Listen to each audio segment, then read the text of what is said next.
Good morning and happy Friday. Welcome back to the NOFO Live Show, where I, Sunita, along with my co-host Tracy from Miss Tracy Kessler, we hop on every Friday and talk about everything North Fork.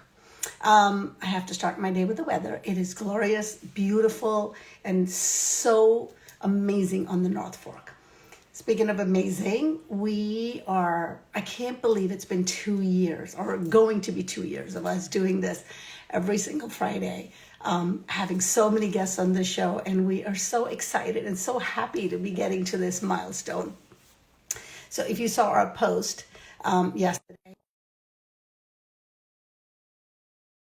our 2 year anniversary with a party, with a splash that we are looking forward to. And the idea is to Good. basically. I Good was morning, like, how are you?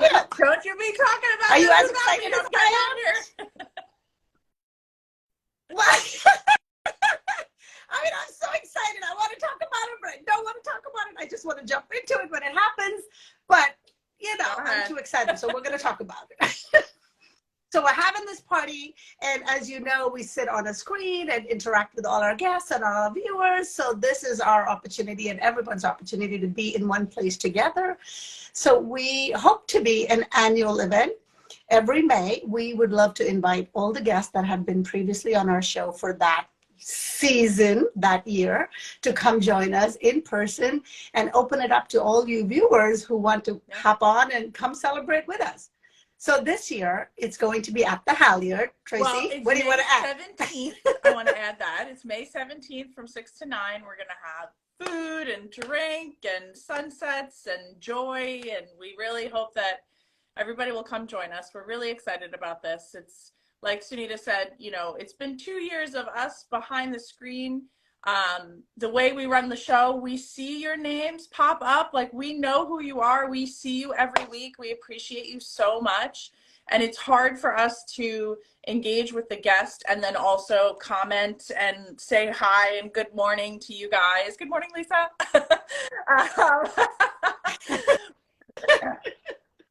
Well, especially because in a little phone screen, things scroll by, and go by. So we really want to find ways to be in person and connect with you guys. And how much more fun can it be than with the sunset? I mean, for me, at least, with the sunset backdrop at one of the most beautiful and delicious restaurants on the North Fork. So May 17th, Eventbrite link to follow. Hopefully we'll go up later today, but stay tuned. Anyway, yes. Yeah. Okay, back to the regular show. Our guest today is North Fork Brewing Company. It's me. I think that's Peter. Oh, good morning, Peter. How are you? Good. How you doing? Good. I saw you hop on as your other accounts. I wasn't sure which account you were coming on as, but here you are. Great. Morning. Welcome to the show. Thanks for having me. All right. I'm excited. I'm glad. So tell us all about you and tell us about the North Fork Brewing Company. Yeah. So, can you hear me okay too? I'm in a. There's a little bit of a noise. Static. Okay. Yes. Okay. We have pumps in the background, but I tried to close at least as many doors. Is it at least clear enough that you can hear what I'm saying? Hopefully. Yeah. Yes, we can hear you. All right. Yes. Hey, welcome to the real world. Yeah, exactly. So yeah, we opened up 5 years ago. We're located in Riverhead. We have a hop farm that's located in the town of Peconic. And that's kind of how everything started. We were hoping to open up our tasting room out there, but there's a lot of just different pieces that come into play. And we had an opportunity with a commercial space here in Riverhead. And we took advantage of it. We're in a historic firehouse. And so it's got really cool patina to it. There's a lot of history to the building. And yeah, it's a wonderful place for people to gather. We have a 40-foot door that opens up if anyone's been here on a beautiful day. We face south, so the sun comes in, and it's a lot of fun. We try to have pretty unique beers focused on local ingredients, as I hope most businesses out here really understand and see the value in working together. Yeah, it's just been kind of a whirlwind. I can't believe it. 5 years is a very short amount of time. I've been in the industry for about 14. But it's very fun to have our own space and show people what we can offer, kind of the terroir of for the one, area, am but with very beer. excited that you're in Riverhead because I feel like you're part of, you know, our last guest was about revitalizing, you know, Riverhead, and what is that? Is that 2nd Avenue or 2nd Street that you're on, right? Yeah. Yeah, we're on Second. And I feel just a block right like off that Main Street. little strip is starting to become something like every time I drive down, I'm like, ooh, I feel it. I feel it. Oh yeah, dude. No, we're lucky. We have Montauk Distilling Company is the garage bay right next to us. So this building alone is bringing back some life. It's like I said, it was the active firehouse up until about, I think I could be wrong, but 2006 or 7 they built their new larger location, and so this kind of sat vacant for many years. We stepped in 2017, and Montauk is, I think, about to celebrate in August their 2nd or 3rd year, or maybe their 3rd year already. So yeah, there's a lot coming. The town is working really hard to grow downtown and small business, which is huge. So this building used to be a firehouse. Is that what you said? Yeah. So we're in the original section. Our tasting room dates back to the 1930s. My production area behind the wall behind me is about the 40s and 50s. And so there's a lot of history here. Which is cool. And like he said, the whole front opens up, so it's like even though you're inside, it feels like you're outside. I came actually when you guys had the dumpling truck there. Yeah, that was yeah. We always try to get them back. They come. This dumpling truck is out of Brooklyn, and so the trip out is rare. But when they do, the crowd comes out. They have phenomenal cuisine, and some of the nicest people I've ever met run that business. So hopefully this summer they'll be back. We try to announce it. We make it a big deal because it's it's very rare for them to come out. So, yeah. So I want to hop back to, I'm glad you started with the farm in Peconic, because when I first started talking to you and I looked at your website and it said farm brewery, and I was kind of curious of what that meant. So tell me a little bit more about the hops farm and you're growing part of the ingredients that are used in the actual brewing. Talk to me a little more about that. Yes. So my sister-in-law started the farm years previous to us coming in as an idea for the craft beer scene had been growing. Lucky enough to have on their side of the family a long line of ag and horticulture. And there is an opportunity to start growing hops out on the front few acres. And with that, the idea was to supply other local breweries. We're a licensed farm brewery, so 60% of our ingredients have to come from New York State. As more farm breweries have opened, the demand for those ingredients have grown. So there's a little bit of like growing pains. So, but the beauty of it is it's showing the next generation of farmers that there's other crops that they can grow that, you know, will be guaranteed to sell. It's really helping upstate New York, where you have a lot of farms that otherwise were sitting vacant, and now they can grow grain or they can grow hops, and there's a guaranteed consumer with the New York State farm breweries. So with us, the hop farm came first, the brewery came later. So we do grow 2 different varieties primarily of our hops. We then send them upstate to get processed and pelletized, and we use them in many of our beers.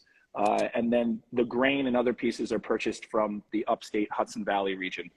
I'm so glad that we're talking about this and that you're showcasing this, because when we think of, you know, the wine country here, everybody sees the vineyards, but they see the grapes growing and they see the wine growing, and the agricultural component is so visible. But when it comes to beer, we don't typically see that. You know, we see a tasting room, but we don't see the local farm. So I'm super excited about the fact that, and I know, you know, farming is such a tough business for anybody.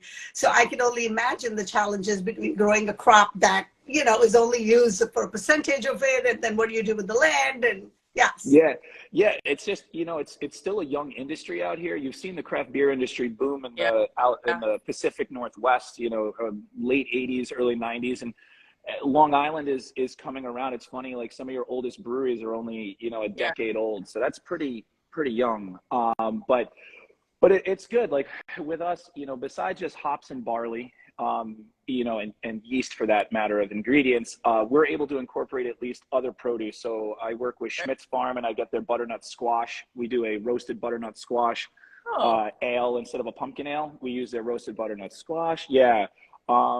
We've used Sangley ginger for non-alcoholic ginger ale. We'll work with them to get the ginger root. So there's still, it's a trickle out effect. So it's not limited just to hops and barley. You're able to use fun, different ingredients as well for your beers. I love to hear that you're making the non-alcoholic versions as well. That's awesome. Yes. Yeah, we don't have too many non-alcoholic beers, but the ginger ale, it kind of started as we have a lot of families that come through, and I wanted something that we take part in making that's super local.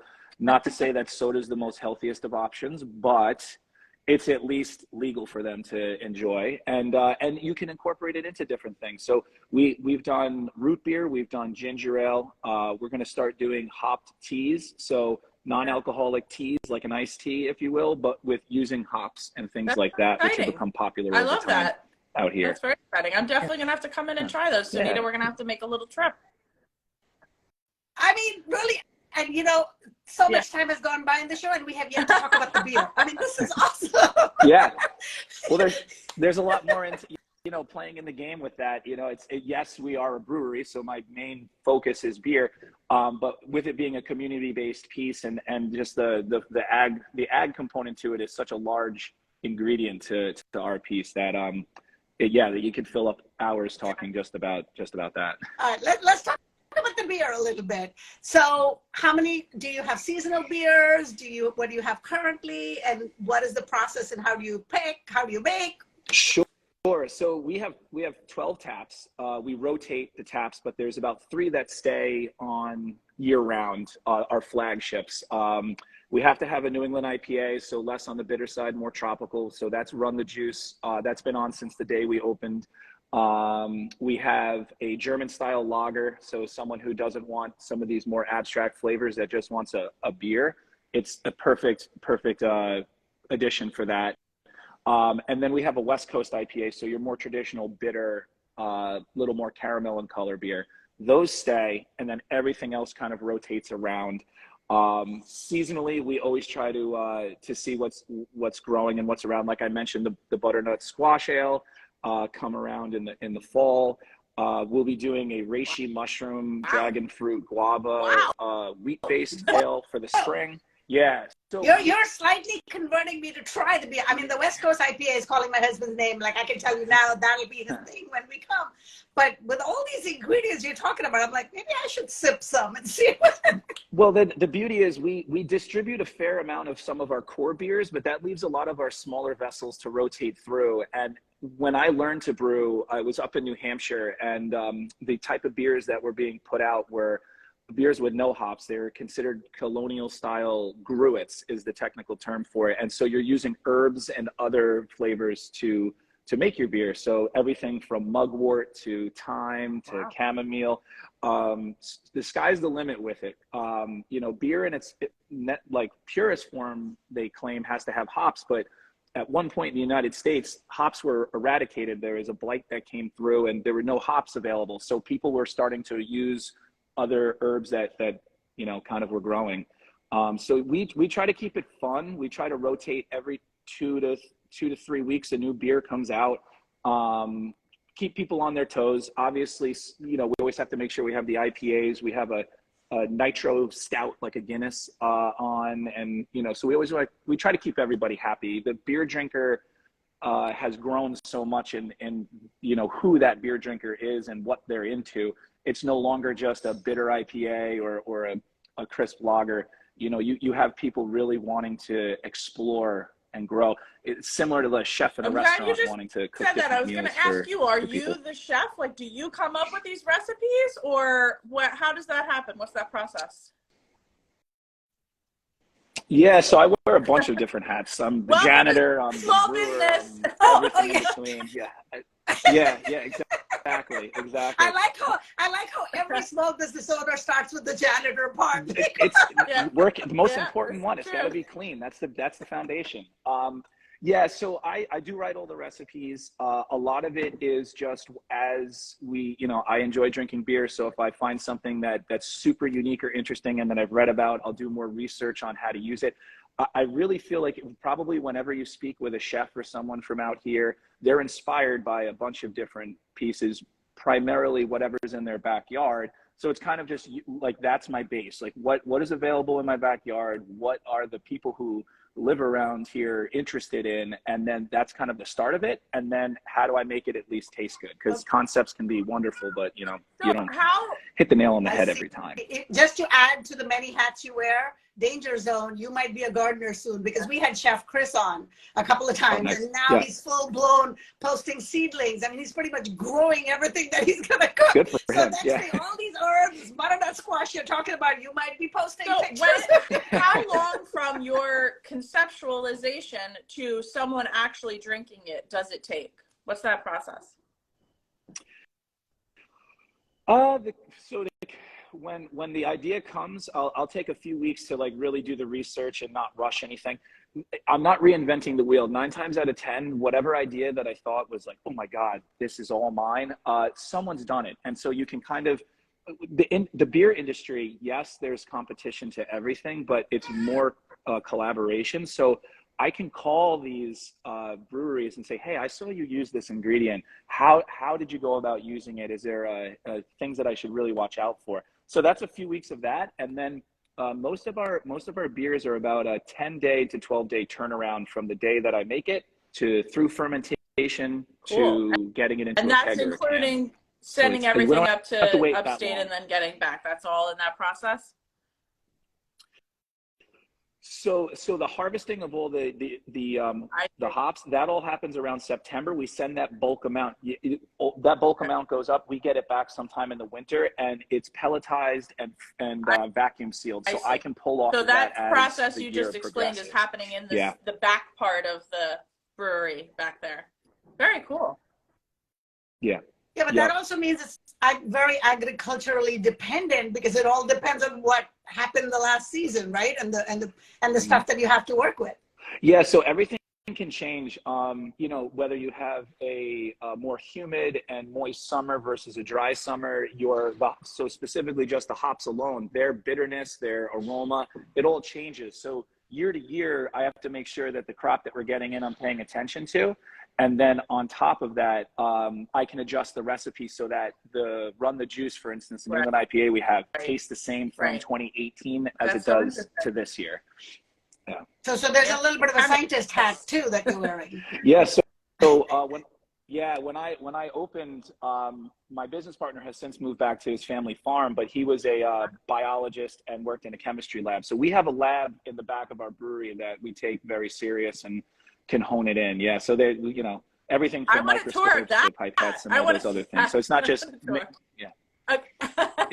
It's a quick tour. It's not a huge lab, but I'd be happy to show you. And again, it's another thing that I could fill hours just talking about the science component to it. It's not just enjoying a beer and having fun with your friends, although that's a major part of it. You need to make sure that whatever you're putting out is consistent and at the highest quality. Yeah. Okay, let's talk a little bit about the tasting room experience, right? So when you think of vineyards, we automatically know that there's tasting, so you can get samples or smaller glasses, and then you can get a glass. So how does it work in the brewery, and what can someone expect when they walk into your tasting room? Sure. So we're super fortunate. Anyone that's behind the bar when you walk in, we are very well educated without being snobby in the beers. Our goal is always what we call flipping palates. So if someone comes in and either they've never tried craft beer or their idea of a certain style is set in stone, our idea is to expose them to it in a super friendly way. So when you come in, you have options. You could get a pint right off the bat, or we do flights, much like a vineyard. They kind of set the standard on being able to try their Rolodex of wines available. So we do the same thing. You can choose, you could do all 12 of them, but you also, our standard is 4 beers in a flight. Our bartenders will work to kind of tell you where to start and how to end, because there's a lot of different, flavors going on. I mean, we have certain sour beers with key lime, and that will, Right. you might not want to start with that because it's such an Flavor. intense, flavor. So, so when you walk in the door, you're typically greeted, obviously, with a smile, I hope. And then we kind of just see what are you into? And if they say this is their first time at a brewery, well, what type of beers do you typically like? And if you don't, what flavors do you enjoy? Because we have something most of the time that we can find that will relate to at least open the door. Oh, like, even if you don't drink beer, what do you typically like to eat? Oh, you enjoy more herbaceous type foods? Wonderful. We have something As my along dog those in the lines for that. background is barking, I'm And wondering, are you dog friendly? yeah, so dog friendly, kid friendly, cat friendly, any walk of life. Yes, the wonderful thing is we do ask that the dogs remain on the leash because it's the one piece that we don't have is a very large open grass area. But that's part of the nice cool piece about being in a downtown kind of more urban feel. But when the 40-foot garage door opens, there's a nice patio outside. And yes, there's many dogs that come through, tons of strollers and pieces like that. When we opened up, at the time, I now have 2 children, but my firstborn was here, came about a month before we opened. And so we have like the nicest changing table on the North Fork in the bathroom still. Yeah. I knew, Tracy, you would be all over that. It's like a conversation piece. I swear, I heard a young couple that had no children came out of the bathroom. That's the nicest changing table I've ever seen. But it's important for everyone to feel comfortable. The North Fork, yes, you have an older generation that's here year in and year out, but there's a lot of new influx of people. And we also, the ones that are coming out to visit, to go to the restaurants, go to the vineyards, that 25 to 35-year-old demographic, a lot of them have young children. So we wanted a space that, had them feel very comfortable and at home. What is your tie to the North Fork, and how did you end up choosing here to open your brewery? Right. So I'm born and raised in Calverton, Bating Hollow area. So obviously the beginning of the North Fork, if you will, or some might argue it's not, but it's a mile down the way it starts. Yeah, let me pass. Yeah.